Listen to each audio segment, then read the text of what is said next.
اب بس سدھر جاؤ، کب بڑی ہوگی تم؟ سویرا آئی نے بیٹی کو آئینے کے سامنے ناچتے دیکھ کر بے بسی سے سر پیٹا۔ ابھی تک گلی کے بچوں کے ساتھ کھیلتی ہے، مجھے لگا کہ بڑی ہو گئی ہوگی۔ سیما نے مہرو کو دیکھ کر حیرت سے کہا، جو مہرو سے 1 سال ہی بڑی تھی مگر اس کی بچپن کی پکی سہیلی تھی۔ بس بیٹا کیا کروں، اسے عقل آنے میں ابھی عمر باقی ہے، اب خود کو ہی دیکھ لو۔ سویرا آئی نے دھلے ہوئے کپڑوں کو تہہ کرتے ہوئے کہا۔ کیا آئی، ہر کسی کے ساتھ میری شکایتیں کرتی رہتی ہو، اتنی بھی بڑی بیٹی نہیں ہوں میں۔ وہ ماں کا دوپٹہ اپنے سر سے اتار کر پھینکتے ہوئے بولی، جو سیما نے اسے گیٹ پر جیتے ہوئے زبردستی اڑا دیا تھا۔ دیکھو نا سیما یار، تیری شادی ہو گئی تو کتنی خوش ہے، لیکن مجھے یہ لوگ زبردستی کالج پڑھنے کے لیے بھیجتے ہیں۔ کہا بھی ہے کہ مجھے آگے نہیں پڑھنا، بس ایف اے کافی ہے میرے لیے، لیکن کوئی میری بات سمجھے تب نا۔ مہرو کی بات پر سیما کو ہنسی آ گئی، مگر بظاہر سنجیدگی سے اسے دیکھتی تکتی رہی۔ تو بھی شادی کر لے، تو پڑھائی سے جان چھوٹ گئی تھی۔ سچی؟ شادی کے بعد ساس کے کام تو نہیں کرنے پڑیں گے نا؟ وہ بے ساختہ بولی تو سیما نے نفی میں سر ہلایا۔ نہیں، بلکہ جو تمہارا شوہر ہوگا وہ تمہارے لیے سب سے لڑے گا اور تمہاری ہر خواہش پوری کرے گا۔ سیما نے سنجیدگی سے کہا تو مہرو اس کے مذاق کو سمجھ نہ پائی۔ کیوں؟ وہ کوئی الادین کا جن ہوگا کیا؟ مہرو نے لقمہ دیا تو پیچھے کھڑی سیما کی چھوٹی بہن مینا نے بے ساختہ قہقہ لگایا۔ تیرے کیوں دانت نکل رہے ہیں؟ شادی میری ہوگی، تیری نہیں۔ مہرو نے مینا کو غصے سے دیکھ کر کہا تو سیما نے منہ پھیر کر ہنسی دبائی تھی۔ 20 سال کی ہو گئی، شرم نہیں آتی، ذرا عقل نہیں ہے کہ لڑکیاں اپنی شادی کی بات نہیں کرتی؟ سویرا آئی کے کان پر اس کی آواز پڑی تو وہ چیزیں سمیٹ کر بولی تھی۔ آئی، میں کون سا مسجد میں جا کر مائک پکڑ کر بول رہی ہوں، اپنی دوست کے ساتھ بات کر رہی ہوں۔ مہرو نے ماں کو جواباً غصے سے کہا۔ باجی ویسے حد ہے، سیما باجی کی شادی ہو گئی ہے تو آپ کی شادی کیوں نہیں ہو رہی؟ مینا کی بات پر مہرو سوچ میں پڑ گئی، جبکہ مینا ہنسی دبا کر چلی گئی۔ پتہ بھی ہے شادی ہوتی کیا ہے؟ سویرا آئی نے غصے سے کہا۔ ہاں کیوں نہیں پتا، شادی ہوتی ہے تو سب ناچتے گاجتے ہیں، لڑکی دلہن بنتی ہے اور لڑکا دلہا۔ وہ دونوں ہاتھوں کو اوپر اٹھا کر ناچنے لگی تھی۔ سیما نے اسے حیرت سے دیکھا مگر بظاہر اس کی ہاں میں ہاں ملائی تھی، جبکہ سویرا آئی اپنا سر پیٹ کر رہ گئی تھی۔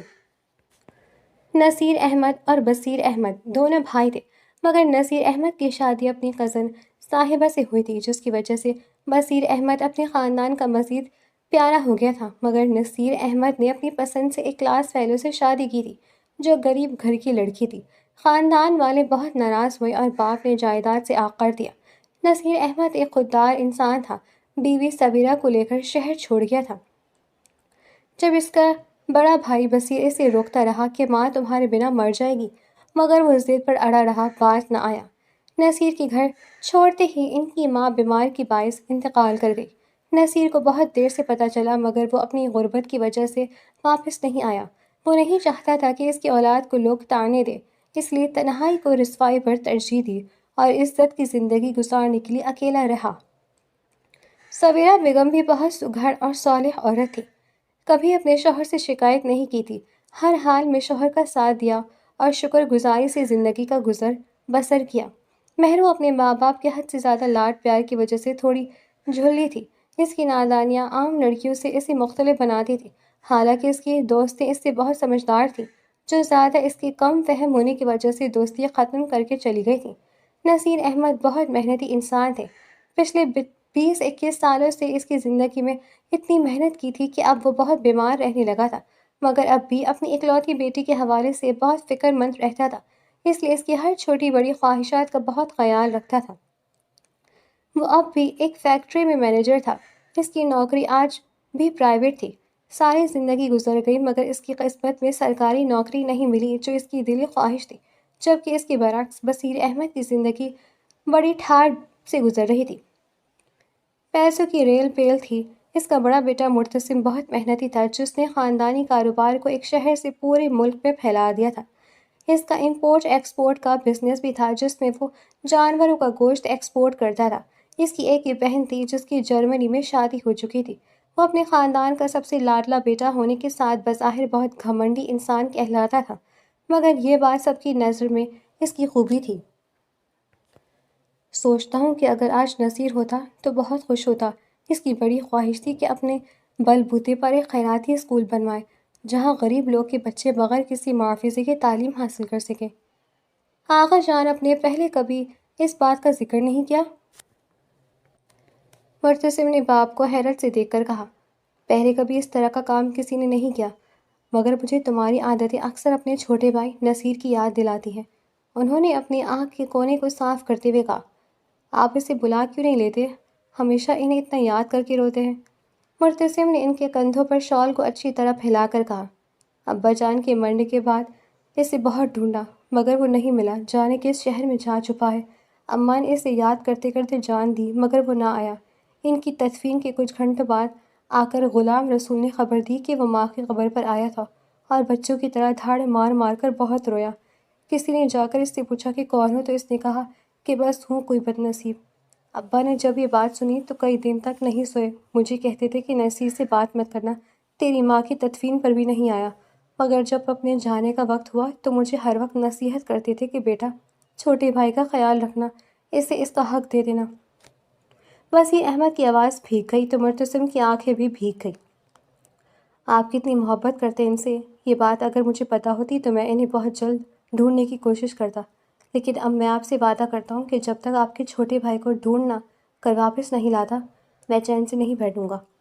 مرتسم نے باپ کے ہاتھوں کو اپنے ہاتھوں میں لے کر کہا تو انہوں نے مسکرا کر بیٹے کو گلے لگا لیا۔ جیتے رہو، مگر یاد رہے اگر میرے مرنے کے بعد میرا بھائی واپس آئے یا اس کی کوئی اولاد ہے تو انہیں اس گھر کے مالک کو بھی شامل کرنا، کبھی کوئی زیادتی نہیں کرنا۔ آپ کو لگتا ہے کہ مرتسم ظلم کرنے والوں میں سے ہے؟ وہ مسکرا کر سوالیہ بولا تو آغا جان نے نفی میں سر ہلایا۔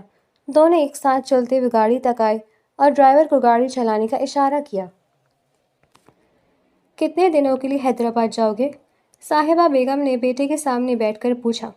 کچھ دن لگیں گے، پروجیکٹ فنڈنگ کے تمام فرائض سر انجام دینے ہیں۔ جو بھی اس ادارے میں حصے دار ہوگا انہیں تعلیمی اداروں اور لوکیش کے حوالے سے مطمئن کرنے کے لیے وقت دینا پڑے گا۔ مرتسم نے لیپ ٹاپ پر اپنی جلتی ہوئی انگلیوں کو روک کر کہا، ماں کو تمام تفصیلات بتائیں۔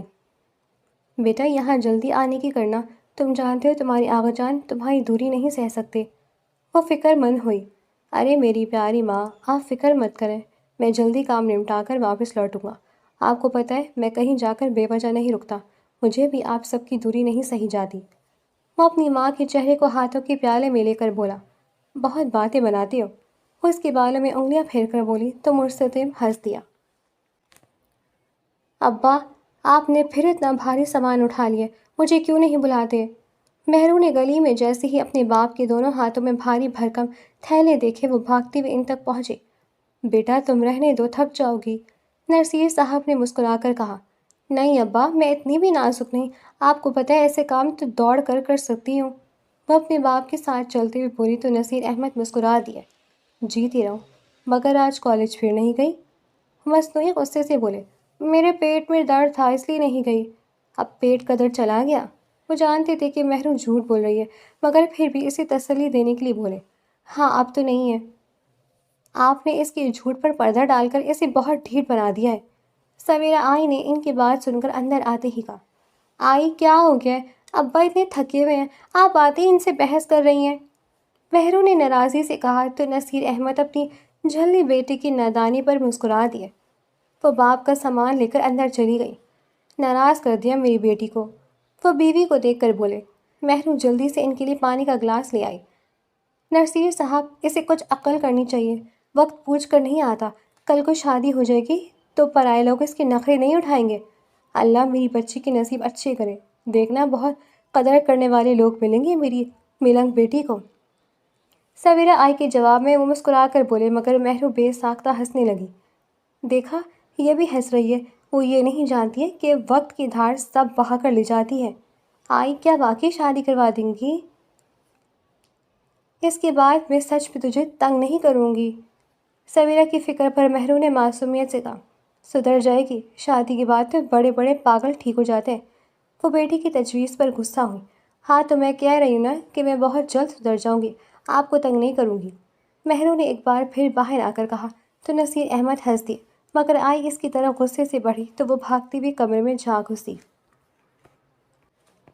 فیکٹری کے قریب ایک پلاٹ ہے جو پہلے تو سرکاری تھا مگر کسی مرتسم احمد نے اسے خرید لیا جو اب اس پر ایک تعلیمی ادارہ بنانا چاہتا ہے۔ نصیر احمد کو فیکٹری کے چوکیدار نے بتایا۔ اچھا تو وہ آپ سے مل کر کچھ بات کرنا چاہتا ہے، لیکن کل آپ چلے گئے تو وہ مجھے پیغام دے گیا۔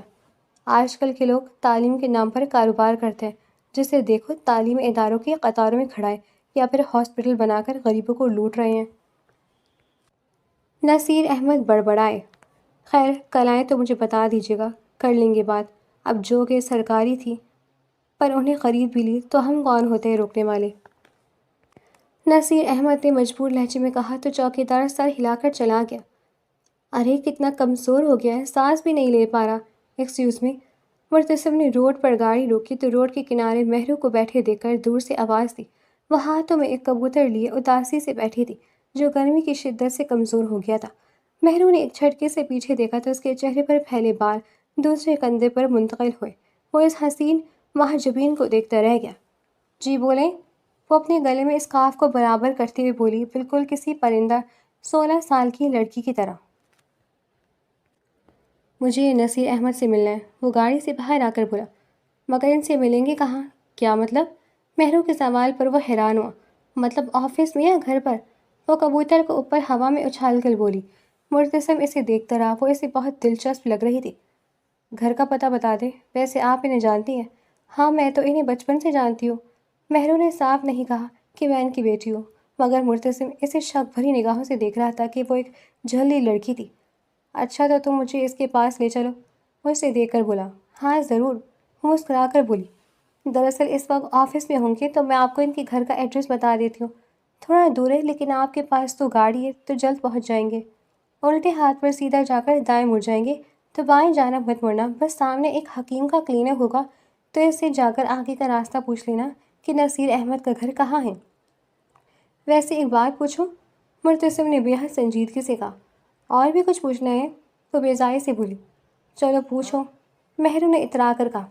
بچپن میں تمہیں سر پر کوئی چوٹ ووٹ لگی تھی کیا؟ مہرو مرتسم کے سوال پر چلتے ہوئے رک گئی تھی تو مرتسم کو لگا کہ اسے بہت برا لگا ہے۔ آئی نے کبھی نہیں بتایا۔ ہاں مگر مجھے دیکھ کر ہر کوئی اتنا پوچھتا ہے تو مجھے بھی لگتا ہے کہ مجھے سر پر کوئی چوٹ لگی ہی ہوگی، لیکن شاید آئی مجھے یہ بات نہیں بتانا چاہتی۔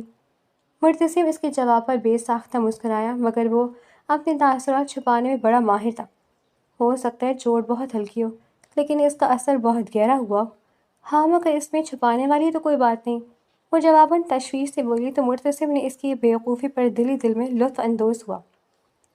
راستے پر چلتے چلتے مرتسم کو پتہ چلا کہ وہ اسے بیوقوف بنا گئی تھی کیونکہ جہاں وہ رکا تھا وہ وہیں پر نصیر احمد کا گھر تھا۔ نصیر صاحب، آپ کے مہمان کب سے آپ کا انتظار کر رہے ہیں۔ فیکٹری کے چوکیدار نے انہیں آتے ہی اطلاع دی تو وہ حیران رہ گئے۔ میرے مہمان؟ بھلا مجھ سے کون ملنے آیا ہے؟ نصیر احمد نے زیر لب دہرایا تھا مگر ہاتھ میں پکڑے دستاویزات اپنے آفس میں رکھے اور سیدھے ویٹنگ ایریا میں چلے آئے۔ السلام علیکم۔ مرتسم نصیر احمد کو دیکھ کر یکدم کھڑا ہو گیا۔ وعلیکم السلام بیٹا، آپ؟ نصیر احمد نے اسے دیکھ کر سوالیہ کہا۔ ایک منٹ کے لیے مرتسم کو دیکھ کر وہ بھی ٹھٹک گئے تھے، شاید اس کی صورت بالکل اپنے باپ جیسی تھی اس لیے، مگر وہ آگے آئے تو مرتسم نے جھک کر مصافحہ کیا۔ میں مرتسم احمد، اس طرف جو تعلیم ہو رہا ہے نا، میرا ہے۔ مرتسم نے کھڑکی سے نظر آنے والی ایک کشادہ پلاٹ کو دیکھ کر بات کی۔ اوہ ہو، اچھا تو آپ وہی ہیں، زاہد نے بتایا تھا کہ آپ ملنا چاہتے ہیں۔ نصیر احمد نے گاڑی کارٹ کی طرف اشارہ کرتے ہوئے کہا تھا۔ جی دراصل آپ سے اسی حوالے سے کچھ بات کرنی تھی، یہاں سب سے زیادہ سب کے لیے آپ ہی بھروسہ مند انسان مانے جاتے ہیں۔ بس بیٹا یہ ان کی محبت ہے، ورنہ میں تو خود ان سب سے متاثر ہوں۔ وہ مسکرا کر عاجزی بھرے لہجے میں بولے تو مرتسم اسے دیکھتا رہ گیا۔ میں یہاں اپنے آباء و اجداد کے نام پر ایک تعلیمی ادارہ بنوا رہا ہوں، مجھے یہاں کے کچھ بھروسے مند لوگوں کی ضرورت ہے جو میرے اس کام کی ذمہ داری بخوبی نبھا سکیں، ساتھ اگر وہ ضرورت مند بھی ہوں تو زیادہ بہتر ہوگا، روزگاروں کو روزگار بھی مل جائے گا اور ہمیں ایماندار ورکر بھی ملے۔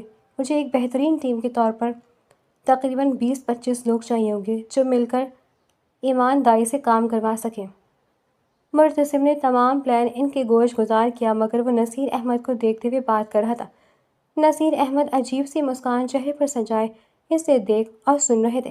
جیسے وہ کسی ماضی کے خیال کی چلتی ہوئی فلم کو اپنی تصور میں دیکھ رہے تھے۔ مرتسم جان بوجھ کر ان کے پاس آیا تھا۔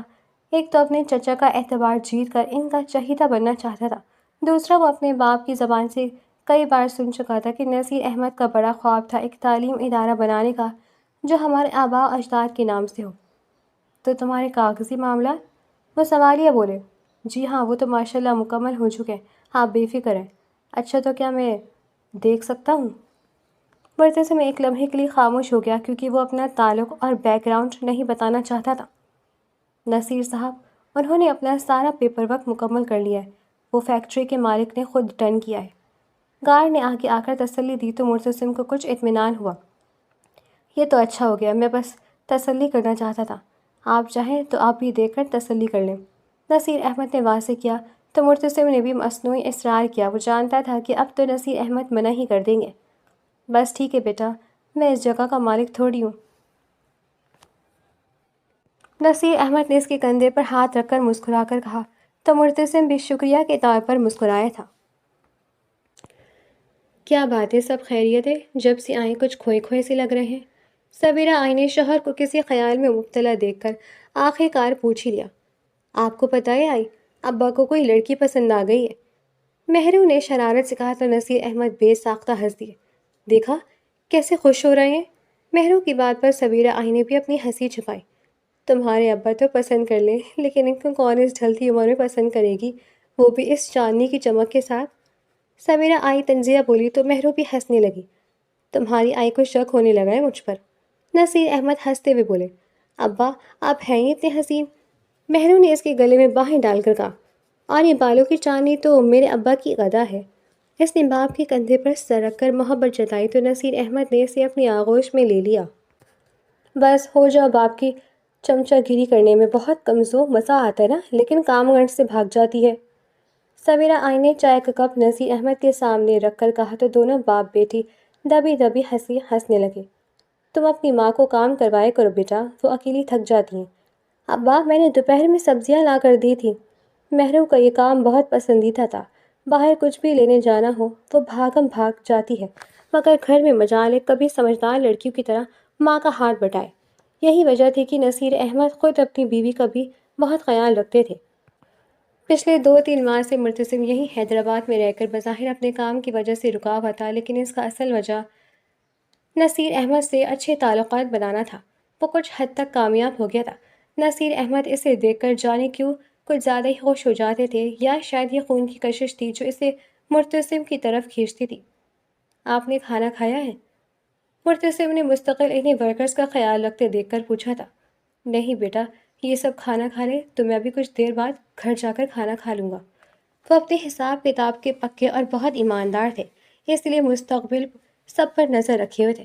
ان کے خیال میں اگر کسی نے بدقسمتی سے کوئی خیانت کی تو یہ خود نصیر احمد کی ذمہ داری ہوگی، کیونکہ یہاں پر ہائے ہونے والے سارے ورکرز ان کے مشورے پر آئے تھے، مگر وہ اس بات سے انجان تھے کہ مرتسم ان چھوٹی چھوٹی باتوں پر کسی سے ناراض نہیں ہوتا تھا، اور ویسے بھی نصیر احمد کو ہائر کرنے کا مقصد بس یہی تھا کہ وہ اپنے دل میں چھپی خواہش کا کچھ حصہ ہی صحیح اس کام میں پورا کر سکیں۔ مجھے اکیلے میں کھانا پسند نہیں، کیا آپ مجھے جوائن کریں گے؟ مرتسم نے اجازت لی۔ ہاں کیوں نہیں، چلو آج میں تمہیں کھانا کھلاتا ہوں۔ مرتسم ان کی پیشکش پر دنگ رہ گیا، یعنی نصیر احمد نے یہ واضح کر دیا کہ وہ اس کے ساتھ کھانا تو کھا سکتا ہے لیکن اس کے پیسوں سے نہیں۔ مگر ہم کہاں جا رہے ہیں؟ وہ حیران ہوا۔ میرے گھر کا کھانا تھوڑا سادہ ہوگا، لیکن میں گھر کے سوا کھانا نہیں کھاتا، تو تمہیں میرے ساتھ وہیں چل کر کھانا پڑے گا۔ مرتسم حیران ہوا۔ کیوں، تمہیں کوئی اعتراض ہے؟ وہ مرتسم کو خاموش دیکھ کر بولے۔ نہیں، بھلا مجھے کیوں اعتراض ہوگا، بلکہ میں تو خوش ہوں، بہت دنوں سے گھر کا کھانا نصیب نہیں ہوا، تو آپ نے میری دل کی بات کہہ دی۔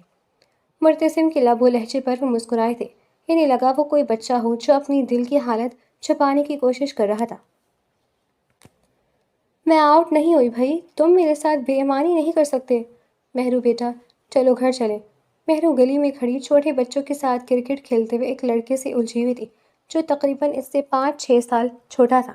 جی ابا، اس نے بے ساختہ جواب دیا تو مرتسم اسے دیکھ کر دنگ رہ گیا۔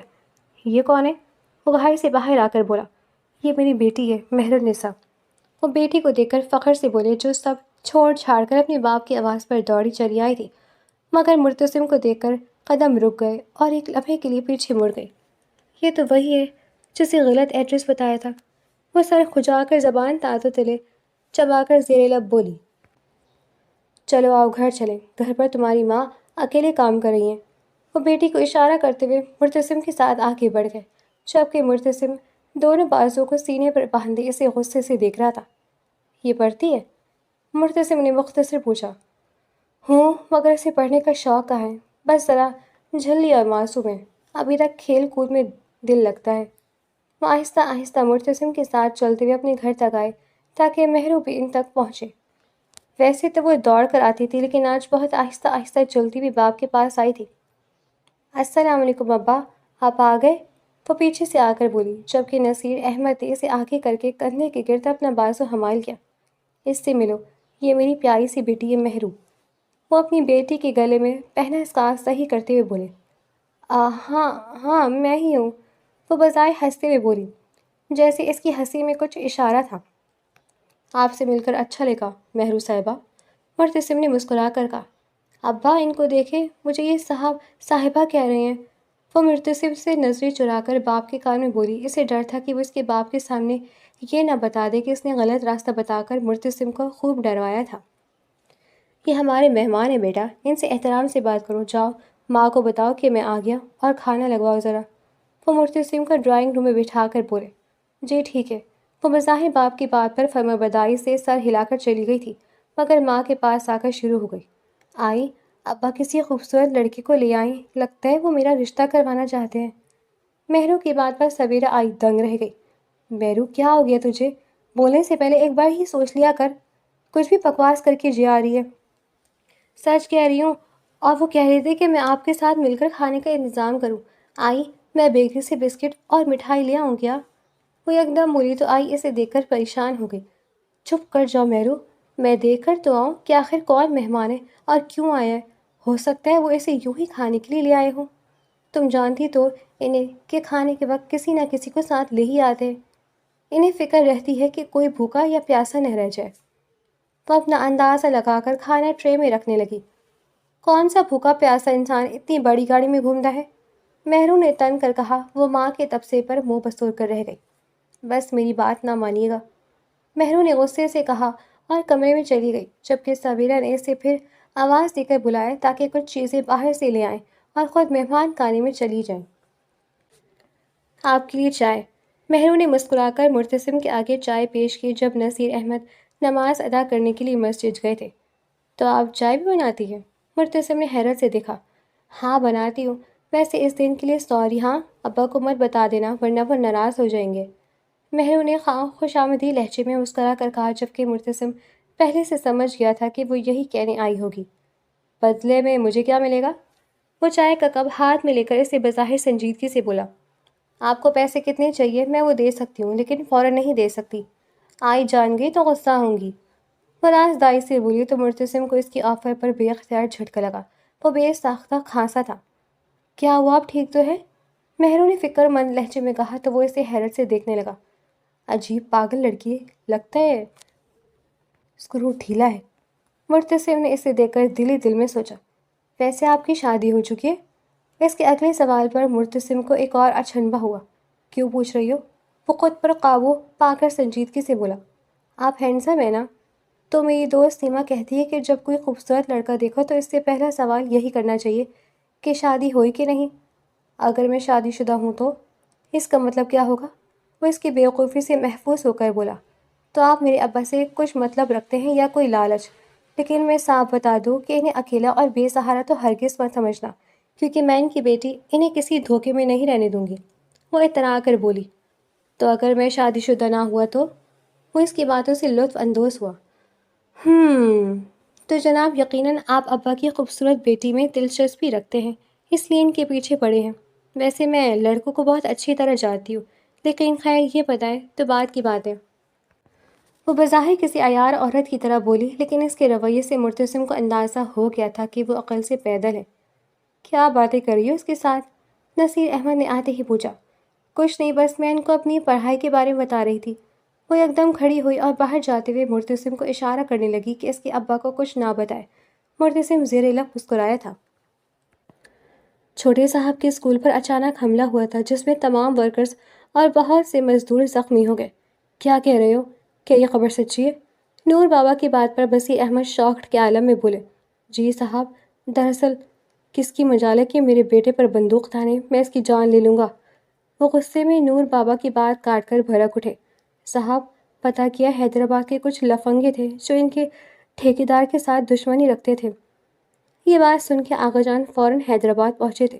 وہ اپنے بیٹے کو بہت عزیز رکھتے تھے، جس کے لیے دنیا کی کسی طاقت سے بھی نہیں ڈرتے تھے۔ یہ خبر سنتے ہی وہ بیٹے کی خبر کے لیے دوڑے چلے آئے، مگر جب وہاں پہنچے تو سامنے منظر عجیب تھا۔ آپ نے مجھے پہلے کیوں نہیں بتایا؟ مرتسم اچانک یہ سب دیکھ کر دنگ رہ گیا۔ فوراً پولیس بلائی اور تمام مزدوروں کو ہاسپٹل پہنچایا، جن میں خود نصیر احمد بھی شامل تھے۔ میں نے ابا سے کہا تھا مگر یہ میری بات نہیں مانے۔ مہرو روتے ہوئے بولی، اچھا تم فکر مت کرو، سب ٹھیک ہو جائے گا۔ مرتسم نے مہرو کو دلاسا دیا، بیٹا، ناظم کل رات میرے دروازے پر آیا تھا، اس کی ضد ہے کہ میں اپنی بیٹی کا ہاتھ اسے دے دوں۔ پچھلے 3 سالوں سے وہ اسی طرح مجھے پریشان کرتا ہے۔ رات اس نے مجھے ڈرایا دھمکایا تو مجھے نہیں پتا تھا کہ میری معصوم بیٹی دروازے کے اس پار یہ سب سن رہی تھی۔ اس نے بنا سوچے سمجھے پولیس کو بلا لیا تو پولیس والے اسے گرفتار کر کے لے گئے، مگر مجھے نہیں پتا تھا کہ صبح ہی صبح وہ یہاں آ کر میری وجہ سے سارے مزدوروں پر یرغمہ کر لیں گے۔ وہ بستر پر لیٹے ہوئے بھی ہمت سے بات کر رہے تھے۔ مہرو، تمہیں مجھے فون کرنا تھا نا؟ وہ مہرو کو دیکھ کر بولا تو اس نے باپ کی طرف نگاہ کر، ہاں یہ تو تمہیں بھی فون کرنے والی تھی مگر میں نے ہی اسے منع کیا تھا، تو آپ نے مجھے غیر سمجھا، یہ جان کر مجھے افسوس ہوا ہے۔ وہ شکایت بھری نظروں سے دیکھنے لگا تو نصیر صاحب چپ ہو گئے۔ یہ بات آپ مجھے پہلے بھی بتا سکتے تھے، کیا میں آپ کا بیٹا نہیں ہوں؟ مہرو میری بہنوں جیسی ہے۔ مرتسم کی بات پر نصیر احمد کی آنکھیں نم ہو گئی۔ آج برسوں بعد کسی نے اس طرح نصیر احمد کو اپنوں کی طرح تسلی دی تھی۔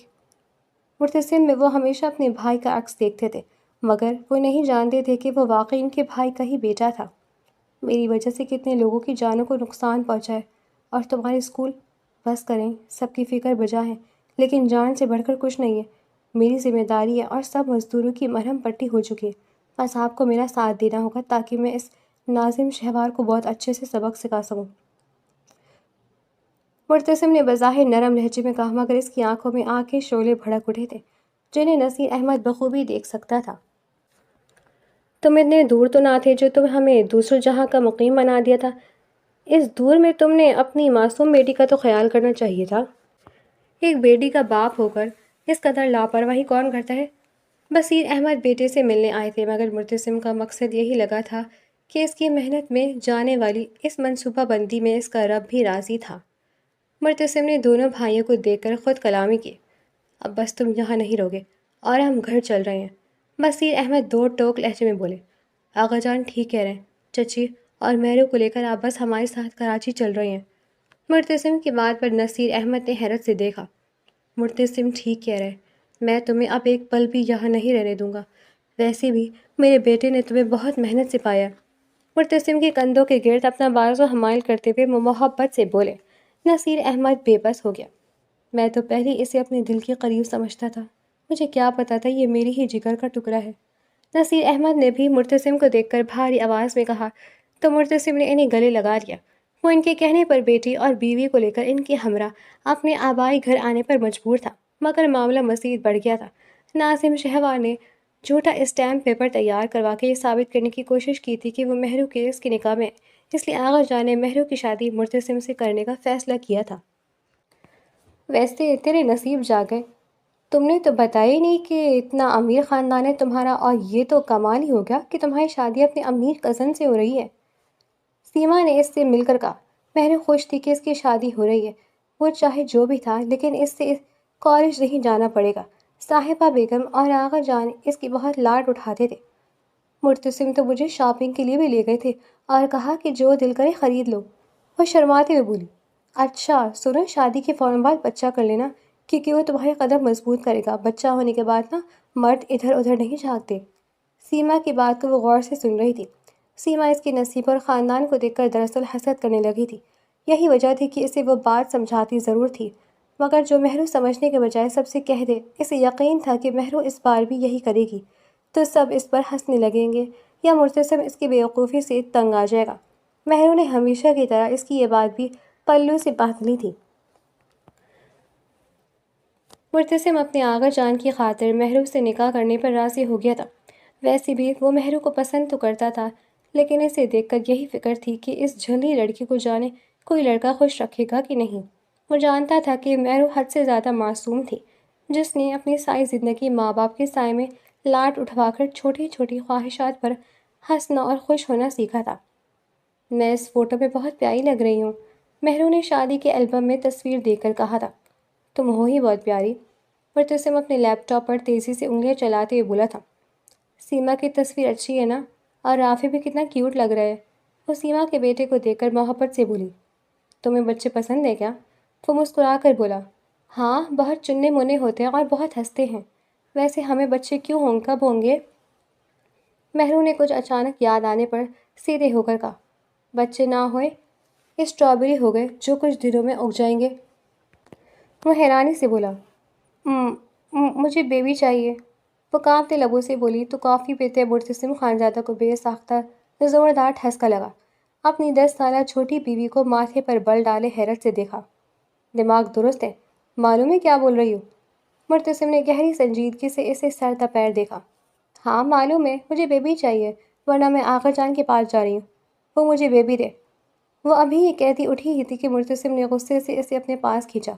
ایک لفظ تمہاری زبان سے نہ نکلے، معلوم بھی ہے بیبی ہوتا کیسے ہے؟ مرتسم نے پوچھا تو وہ نفی میں سر ہلانے لگی جب مرتسم گہرا مسکرایا۔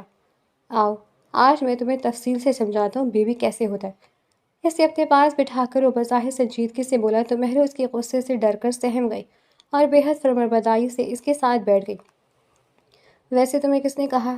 یہ بتایا نہیں کہ ہر بات ہر وقت یا ہر کسی کے ساتھ نہیں کی جاتی، جو بھی منہ میں آتے بول دیتی ہوں۔ اس کے بازو کو سہلا کر پیار سے سنبھالنے لگا تو مہرو اس کے ہاتھ کی طرف دیکھنے لگی اور کچھ غور کرنے کے بعد اس کے ہاتھ کو اپنے بازو سے ہٹایا، مگر مرتسم نے اسے اپنے قریب کر کے باہوں میں دبوچ کر اس کے لب پر انگلی رکھی تو وہ یکدم خوفزدہ ہو گئی۔ میری بات دھیان سے سنو، جب بھی بات کرو سب سے پہلے سامنے والے کے چہرے پر غور کرو اور جو بات کر رہا ہے اس کے لہجے اور رویے پر پھر بات کا آغاز کرو۔ اس طرح تمہیں وقت اور بات کی اہمیت کا اندازہ ہوگا۔ جب کچھ سمجھ نہ آئے تو جس پر بھروسہ ہو، جیسے ماں باپ یا پھر میں، ہم میں سے کسی کی طرف دیکھو، اگر لگے کہ تمہاری بات پر مسکرا رہے یا خوش ہو رہے ہیں تو سمجھ جاؤ کہ تم صحیح بات کر رہی ہو۔ مرتسم نے اگلے ہی پل اسے اپنائیت سے سمجھانا شروع کیا تو وہ بغور اسے دیکھتی رہی۔ آپ تو آئی کی طرح بات کر رہے ہو، وہ بے ساختہ بولی تو مرتسم ہنس دیا۔ وہ بھی اس کے ساتھ اس بھروسے پر ہنسنے لگی کہ کچھ غلط نہیں تھا۔ نصیر احمد حیدرآباد واپس جا کر اپنے گھر کے معاملات سلجھانے کی جلدی میں تھا، مگر آقا جان اس بات پر راضی نہیں ہو رہے تھے۔ آخر کار سویرا کے کہنے پر آقا جان راضی ہو گئے، مگر قسمت کی کرنی کچھ اور تھی۔ وہ جس گاڑی میں گئے تھے اس کا کار ایکسیڈنٹ ہو گیا اور ڈرائیور سمیت تینوں لوگ موقع پر ہی انتقال کر گئے۔ یہ بات مہرو برداشت نہ کر سکی اور وہ حد سے زیادہ بیمار ہو گئی۔ کئی دنوں تک اسے اس کی تائی نے سنبھالا تھا، مگر 2-3 مہینوں کے بعد وہ بھی اس کی اداسی سے عاجز آ گئی تھی۔ بیٹا، تمہارے ماں باپ کی جدائی کا دکھ بہت بڑا ہے، لیکن کب تک اپنے شوہر کو اس طرح نظر انداز کرو گی؟ اس طرح تو وہ ایک دن دوسری شادی کر لے گا اور تم ہاتھ پر ہاتھ دھرے اسے تکتی رہو گی تو وہ تمہارے سامنے کسی اور کا ہو جائے گا، تب کیا کرو گی؟ ہو تو تم خود کو مزید اکیلا کر دو گی۔ آغا جان نے اسے سمجھانے کی کوشش کی۔ وہ حیرت سے اسے دیکھنے لگی۔ جبکہ صاحبہ بیگم کے بھانجے کی اگلے مہینے شادی تھی تو وہ اسلام آباد چلی گئی تھی۔ ان کے جانے کے بعد مہرو مزید خاموش اور اکیلی ہو گئی تھی، کیونکہ وہ آج کل اسے بہت ڈانٹتی تھی۔ زندگی میں رشتوں کی اہمیت کا اندازہ اسے آج ہوا تھا۔ جو بھی تھا، اس کے ماں باپ اسے ہر حال میں چاہتے تھے، اس سے خوش رہتے تھے، مگر یہاں سب اس کی اداسی کو بھی نادانی سمجھ کر اسے بچپنے کا نام دے رہے تھے۔ چلو آج میں تمہیں ایک ایسی جگہ لے کر چلتا ہوں جہاں چل کر تم خوش ہو جاؤ گی، مرتسم نے اسے ہاتھ سے پکڑ کر کہا۔ کہاں؟ ہم کہاں جا رہے ہیں؟ اس کے ساتھ چلتے ہوئے گاڑی تک آئی۔ مرتسم نے اسے گاڑی میں سوار کیا اور خود ڈرائیونگ سیٹ پر بیٹھ گیا۔ جسے دیکھ کر تم مسکرا سکتی ہو سکتا ہے تمہیں وہاں رہنے کا دل کرے۔ ایک لمبی ڈرائیو کے بعد وہ اسے سمندر کے ساحل پر لے آیا، جس کی لہروں کے شور شرابے میں بھی بے حد سکون اور اطمینان محسوس ہوتا تھا۔ اس کی سلوٹ زدہ نیلی چادر انسان کے دل و دماغ پر چھائے غبار کو جھٹک کر اسے تازہ دم کرتی ہیں۔ مرتسم نے اسے ایک بڑی لکڑی کی بینچ پر بٹھا کر کہا، ہاں یہ سب سچ ہے، جب دل اداس ہو تو دنیا کی کوئی رونق اسے متاثر نہیں کرتی ہے، مگر جب اللہ چاہے تو اس کی قدرت کے بنائے اس نظام میں سمندر کی یہ ہنگامہ خیز موجیں بھی دل کو سکون دیتی ہیں۔ مہرو نے اس کے کندھے پر سر رکھ کر دھیمے لہجے میں کہا۔ مرتسم نے اس کی شال کو اس کے اچھے سے اوپر اڑا کر آہستہ آہستہ اس کے کندھے پر تھپکی دی۔ کچھ تو انسان کو سمجھدار کر دیتے ہیں، اسی طرح مہرو کو بھی ماں باپ کی جدائی نے کافی حد تک میچور کر دیا تھا۔ ویسے تمہیں نہیں لگتا کہ ہمیں بچے ہونے چاہیے؟ مرتسم نے آئینے کے سامنے کھڑے ہو کر اپنے گلے میں ٹائی لگا کر کہا۔ ہاں تو گوگل سے ڈاؤن لوڈ کر لیں بچے، وہ اسے کوٹ پہناتے ہوئے سنجیدگی سے بولی۔ پر تمہیں تو بیبی چاہیے تھا نا؟ مرتسم کے مذاق پر مہرو کا چہرہ شرم سے سرخ ہو گیا۔ کہاں جا رہی ہو؟ وہ بنا کچھ کہے اس کی بات کو انسنا کر کے جا رہی تھی کہ مرتسم نے اس کے ہاتھ کو پکڑ کر اپنی طرف رخ کروایا۔ میرا مذاق اڑا رہے ہیں؟ وہ نظر چڑھا کر بولی۔ نہیں میں سچ کہہ رہا ہوں، مجھے واقعی لگتا ہے کہ اگر آپ کو مذاق اڑاتے ہیں تو آپ بالکل ٹھیک کرتے ہیں۔ میں ایک نمبر کی بیوقوف اور الو ہوں، میں آپ کے لائق نہیں ہوں، آپ تو ایک اچھی سمجھدار لڑکی کے مستحق ہیں۔ وہ بے ساختہ پھوٹ پھوٹ کر رونے لگی۔ ارے میں تو مذاق کر رہا تھا، تم تو رونے لگی۔ وہ اسے زار و قطار روتے دیکھ کر سٹپٹا کر بولا۔ نہیں یہ سچ ہے، میں آپ جیسے قابل انسان کے لائق نہیں۔ بس کرو، یہ کیا بکواس ہے؟ اور یہ بات تمہیں کس نے کہی ہے؟ مجھے بتاؤ ذرا۔ وہ پریشان کن لہجے میں بولا۔ کسی نے نہیں۔ وہ اس کا ہاتھ چھڑا کر اپنی آنکھوں مسلنے لگی۔ میری طرف دیکھو اور سچ بتاؤ۔ مرتسم نے اس کے ہاتھ کو نہ چھوڑا بلکہ اپنے قریب کر کے اس کی ٹھوری کو اٹھا کر اس کے چہرے کا رخ اپنی طرف کیا۔ میں نہیں بتاؤں گی۔ وہ گھبرا گئی۔ میں سمجھ گیا، ممی نے کہا ہے نا؟ وہ ایک دم سمجھ گیا۔ میں ہاں نہیں کروں گی، وہ روندی ہوئی آواز میں بولی۔ لیکن میں تو جان گیا ہوں، اور اب آپ انہیں مت کہیے گا ورنہ وہ ناراض ہو جائیں گی اور مجھے ڈانٹیں گی۔ وہ پھر سے روتے ہوئے اس کی بات کاٹ کر بولی۔ اچھا ٹھیک ہے، میں انہیں نہیں کہوں گا، لیکن تم اس طرح کسی کے بھی کہنے پر اپنے لیے ایسا کیسے بول سکتی ہو؟ پتہ ہے مجھے کتنا برا لگا ہے، وہ ناراضگی سے بولا۔ لیکن یہ تو بس کرو، اب اگر اپنے لیے کچھ ایسا بھی بولا تو تھپڑ ماروں گا۔ وہ اس کی بات کاٹ کر کہنے لگا تو مہرو یکدم ساکت رہ گئی۔ آپ مجھے تھپڑ ماریں گے؟ اس نے خوفزدہ ہو کر کہا۔ اگر میرا کہنا نہیں مانو گی تو ہاں، لیکن میں ایسا چاہتا نہیں ہوں، کیونکہ اتنی پاری گال پر تھپڑ لگا کر مجھے بھی اچھا نہیں لگے گا۔ مرتسم نے اس کے گال پر اپنی انگلیاں پھیر کر کہا۔ چلو شاباش، منہ ہاتھ دھو کر آؤ، ناشتے پر آقا جان انتظار کر رہے ہوں گے۔ مرتسم نے اس کے بالوں پر ہاتھ پھیر کر کہا تو وہ بھی واش روم میں گھس گئی۔ میں چاہتی ہوں کہ کوئی انسٹیٹیوٹ جوائن کروں تاکہ آگے کے لیے کچھ سیکھ سکوں، مہرو نے اس کے سامنے چائے رکھتے ہوئے کہا تھا۔ جیسے کہ؟ مرتسم نے ٹیبل پر رکھے چائے کے ٹرے کو بغور دیکھا جس میں کپ سے چائے چھلک کر وہ خراب ہو گیا تھا۔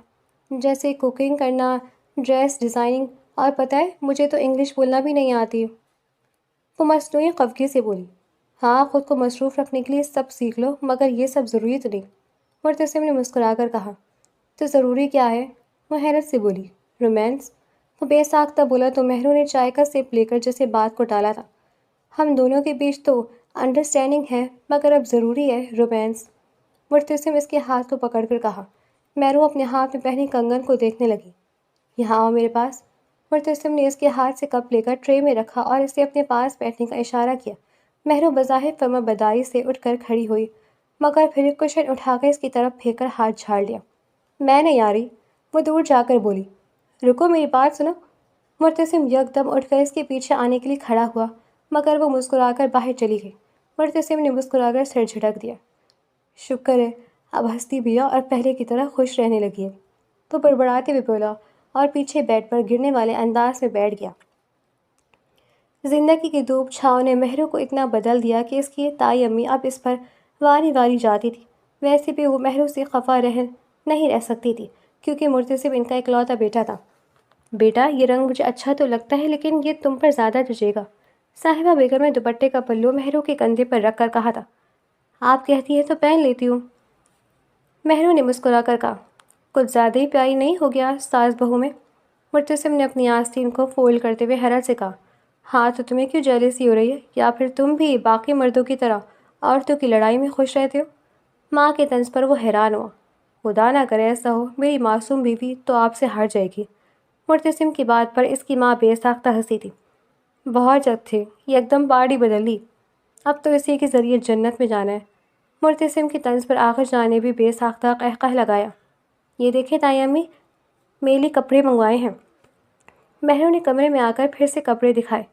ہاں تو تم پر تو سب اچھا لگتا ہے، ویسے میں دیکھ رہا ہوں میری معصوم بیوی اب سمجھدار ہو گئی ہے۔ وہ اسے دیکھ کر مسکرایا تھا۔ ہاں یہ سب تائی امی کی مہربانی ہے، اگر وہ مجھے نہ ڈانٹتی تو مجھے واقعی سمجھ نہ آتی۔ پہلے تو ان کی باتوں سے دل دکھتا تھا، مگر اب سوچتی ہوں کہ عقل کے لیے دل کا دکھنا ضروری ہے۔ وہ مسکرا کر کہہ رہی تھی، مگر مرتسم اسے بغور دیکھ رہا تھا کہ یہ وہی لڑکی ہے جس کی نادانیوں سے وہ محفوظ ہوتا تھا۔ مہنو جانتی تھی وہ مستقل اسے گھورا ہے، اس لیے الماری میں کپڑے ہینگ کرتے ہوئے مسکرا رہی تھی۔